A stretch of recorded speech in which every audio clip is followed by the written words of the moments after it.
اعوذ باللہ من الشیطان الرجیم، بسم اللہ الرحمن الرحیم۔ ناظرین السلام علیکم۔ آپ حضرات ہماری سیریز شیعہ کیلنڈر ملاحظہ فرما رہے ہیں۔ آج ہم ذکر کریں گے 25 رجب کا۔ 25 رجب وہ دن ہے جس دن ہمارے اور آپ کے ساتھ امام موسیٰ کاظم علیہ السلام کو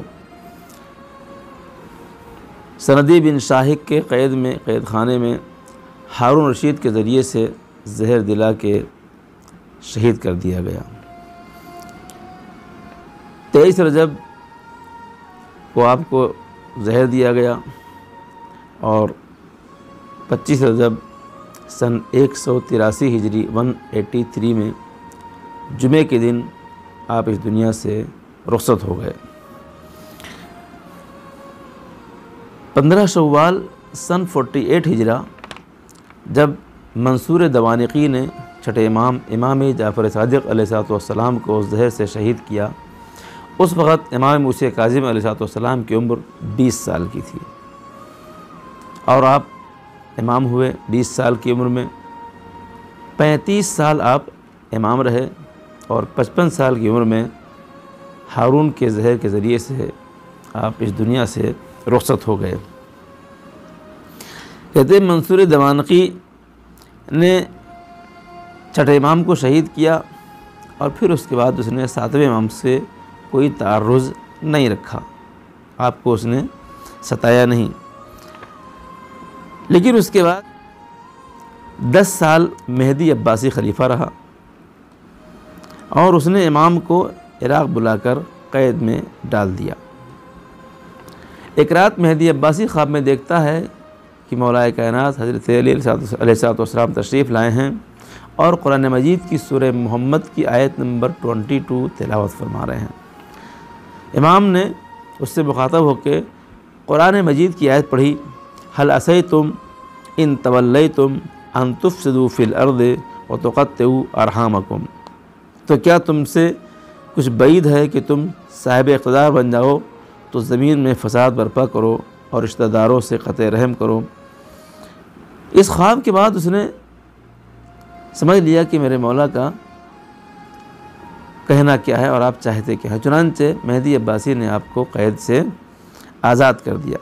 مہدی عباسی کے بعد اس کا بیٹا ہادی وہ امام کو پھر قید میں ڈالنا چاہتا تھا، لیکن عمر نے اس کو مہلت نہیں دیا اور وہ 1 سال کے اندر ہی واصل جہنم ہو گئے۔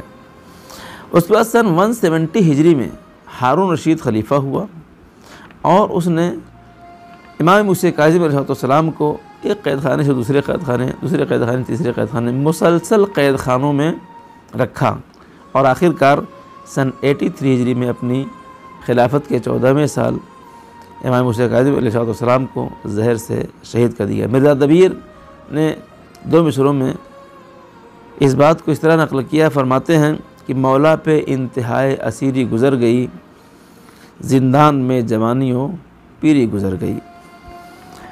کہتے ہیں کہ امام علیہ السلام کو جب زہر دیا گیا اور آپ شہید ہوئے تو آپ کی عمر مبارک 55 سال تھی۔ علامہ شبرنجی لکھتے ہیں کہ جب ہارون رشید نے بصرہ میں 1 سال قید رکھنے کے بعد امام موسیٰ کاظم علیہ السلام کو قید رکھا اور عیسیٰ ابن جعفر والی بصرہ کو لکھا کہ موسیٰ ابن جعفر یعنی امام موسیٰ کاظم علیہ السلام کو قتل کر کے بادشاہ کو ان کے وجود سے سکون دیں، تو اس نے اپنے ہمدردوں سے مشورے کے بعد ہارون رشید کو ایک خط لکھا اور لکھا کہ اے بادشاہ، امام موسیٰ کاظم علیہ السلام میں نے اس 1 سال کے اندر کوئی برائی نہیں دیکھی ہے۔ یہ شب و روز نماز و روزے میں مصروف و مشغول رہتے ہیں، عوام اور حکومت کے لیے دعائے خیر کیا کرتے ہیں اور ملک کی فلاح و بہبود کے خواہش مند ہیں۔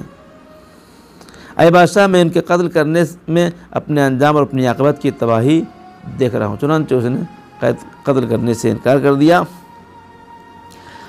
لہذا تو مجھے اس گناہ عظیم کے ارتکاب سے معاف کر دے۔ علامہ شامی لکھتے ہیں کہ زہر کی امام موسیٰ کاظم علیہ السلام کو بصرے سے پھر بغداد منتقل کیا گیا، سندی بن شاہق کے قید خانے میں آپ کو رکھا گیا اور ہارون رشید کے حکم سے امام موسیٰ کاظم علیہ السلام کو زہر دیا گیا اور آپ شہید ہو گئے۔ آپ کی شہادت کے بعد واحد وہ امام ہیں کہ جب شہید ہوئے تو ہاتھوں میں ہتھکڑیاں تھیں اور پیروں میں بیڑیاں تھیں، اور آپ قید خانے میں، امام نے فرمایا تھا کہ مجھے زہر دیا گیا ہے، کل میرا جسم زرد ہوگا اور پرسوں میں اس دنیا سے رخصت ہو جاؤں گا۔ چنانچہ ایسے ہی ہوا۔ امام کے جنازے کو ہتھکڑی بیڑی کے ساتھ قید خانے سے نکال کے بغداد کے پل پہ لا کے رکھ دیا گیا اور توہین آمیز الفاظ کے ساتھ یاد کیا گیا کہ دیکھو یہ رافضیوں کے امام کا جنازہ ہے۔